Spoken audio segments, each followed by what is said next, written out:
السلام علیکم ورحمۃ اللہ وبرکاتہ۔ آپ سب سننے اور دیکھنے والوں کے لیے میری اللہ تعالیٰ سے دعا ہے کہ اللہ تعالیٰ آپ سب کو صحت، تندرستی والی، ایمان والی اور اسلام والی نیکیوں سے بھری ہوئی لمبی لمبی زندگی عطا فرمائے۔ تو انشاءاللہ العزیز اللہ تعالیٰ کے خاص فضل و کرم سے اور اللہ کی رحمت سے ہم پڑھیں گے پارہ نمبر 18 سورۃ النور مدنیہ اور اس کی آیت نمبر 14۔ سب سے پہلے آیت نمبر 14 کی ہم لفظ پر لفظ اردو میں ترجمہ کریں گے۔ اعوذ باللہ من الشیطان الرجیم، بسم اللہ الرحمن الرحیم۔ ولولا، ولو اور اگر، لا نہ ہوتا، فضل اللہ اللہ کا فضل، علیکم تم پر، ورحمتہ اور اس کی رحمت، فی الدنیا دنیا میں، والآخرتی اور آخرت میں، لمسکم تو پہنچتا یا لگ جاتا، کم تمہیں، پہنچتا یا لگ جاتا۔ لا کا ترجمہ یہاں کرنا یقیناً، البتہ یقیناً، البتہ بھی اس کا ترجمہ کرتے ہیں اور یقیناً بھی، تو یقیناً لگ جاتا تم کو یا پہنچتا تم کو، فی اس میں، ما جو، افضتم جو تم نے شروع کیا تھا یا جس میں تم مشغول ہوئے تھے، فی ہی اس میں، عذاب عذاب، عظیم بہت بڑا۔ اس آیت میں اللہ تعالیٰ ارشاد فرما رہے ہیں کہ اگر اللہ کا فضل تمہارے اوپر اور اس کی رحمت نہ ہوتی دنیا میں اور آخرت میں، تو یقیناً تمہیں ایسا عذاب پہنچتا جو بہت بڑا تھا۔ اب اللہ تعالیٰ کا فضل کیا ہے؟ یہ اللہ تعالیٰ کا فضل ہے کہ اللہ تعالیٰ نے ہمیں دنیا میں اتنی نعمتیں دیں، اور جن میں سے نعمتوں کا اگر ہم، اللہ تعالیٰ قرآن پاک میں ارشاد فرماتے ہیں وَإِن تَعُدُّوا نِعْمَتَ اللَّهِ لَا تُحْصُوهَا، کہ نعمتوں کا اگر تم شمار بھی کرنا چاہو گے تو تم ان کو شمار نہیں کر سکتے۔ یہ اللہ تعالیٰ کا ہمارے اوپر بہت بڑا فضل ہے، اللہ کی رحمت ہے۔ دنیا میں اللہ تعالیٰ نے ہمیں اتنی نعمتیں دیں، اور سب سے بڑھ کے، میں کہتی ہوں سب سے بڑھ کے، اگر کوئی یہ کہے کہ اس کے پاس دولت کم ہے، اگر کوئی یہ کہے کہ وہ کرائے کے مکان میں رہ رہا ہے، یا اگر کوئی یہ کہے کہ اس کے پاس بیٹیاں ہیں بیٹے نہیں ہیں، یا اگر کوئی یہ کہے کہ اس کے پاس اولاد نہیں ہے، تو سب سے بڑھ کے یہ دیکھیں کہ ہمارا جسم ہمارے لیے ایک بہت بڑی نعمت ہے۔ وہ تو پھر ظاہری نظر آ رہا ہے، اس کے اندر چلے جائیں تو اندر ایک اللہ تعالیٰ نے ایسا نظام پیدا کر دیا ہے کہ جس کو سائنسدان ابھی تک مکمل طور پہ نہیں سمجھ سکے۔ اللہ تعالیٰ نے ہڈیوں کا نظام ایسا رکھ دیا، اللہ تعالیٰ نے وینز کا نظام ہمارے اندر ایسا رکھ دیا۔ اللہ تعالیٰ کی نعمتیں ہیں کہ لا تحصوها، ہم اس کو شمار ہی نہیں کر سکتے۔ تو ان نعمتوں میں سے، جن نعمتوں کو، اللہ کی نعمتوں کو ہم شمار کر نہیں سکتے، ان میں سے ایک نعمت یہ بھی ہے جو ان پچھلی آیات کے حوالے سے ہے، کہ یہ اللہ تعالیٰ کا بہت بڑا فضل ہے کہ اللہ تعالیٰ نے گناہ پر فوراً مواخذہ نہیں رکھا، فوراً پکڑ نہیں رکھی۔ اللہ تعالیٰ نے ٹائم دیا، گناہ کرنے والے کو بھی ٹائم دے دیا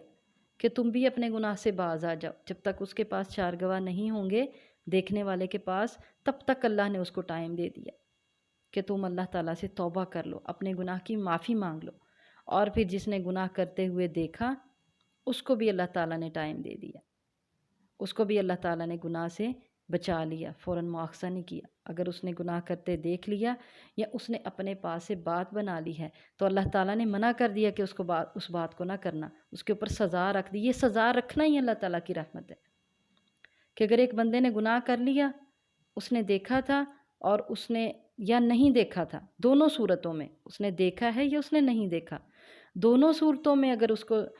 جو ہے اس کے پاس گواہ نہیں ہے، اس کو سزا مل جاتی ہے، تو یہ اللہ کی رحمت ہے کہ اللہ تعالیٰ نے ایک تو اس کو معاشرے میں بے حیائی پھیلانے کا سبب بننے سے بچا لیا، کیونکہ اللہ تعالیٰ نے اس کے لیے دردناک عذاب رکھا ہوا ہے جو اسلامی معاشرے میں بے حیائی پھیلاتے ہیں۔ جب اس کو سزا ملے گی، اس کی طرف دیکھ کے، جب اس پہ حد لگے گی، اس کی طرف دیکھ کے دوسرے بہت سے لوگ جو ہیں وہ اپنی زبانوں کو بند رکھیں گے۔ اگر وہ دیکھیں گے بھی، جب تک ان کے پاس گواہ موجود نہیں ہوں گے، وہ اپنی زبانوں کو بند رکھیں گے، اور وہ بندہ اسلامی معاشرے میں بے حیائی پھیلانے کا سبب نہیں بنے گا۔ اگر اس نے نہیں دیکھا تو پھر اس کے گناہ سے اس کو چھٹکارا مل جائے گا۔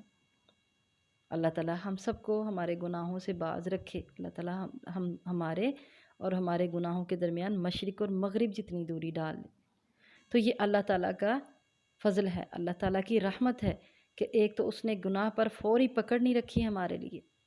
اور پھر دوسرا کیا ہے، آخرت میں اللہ تعالیٰ کا فضل کیا ہے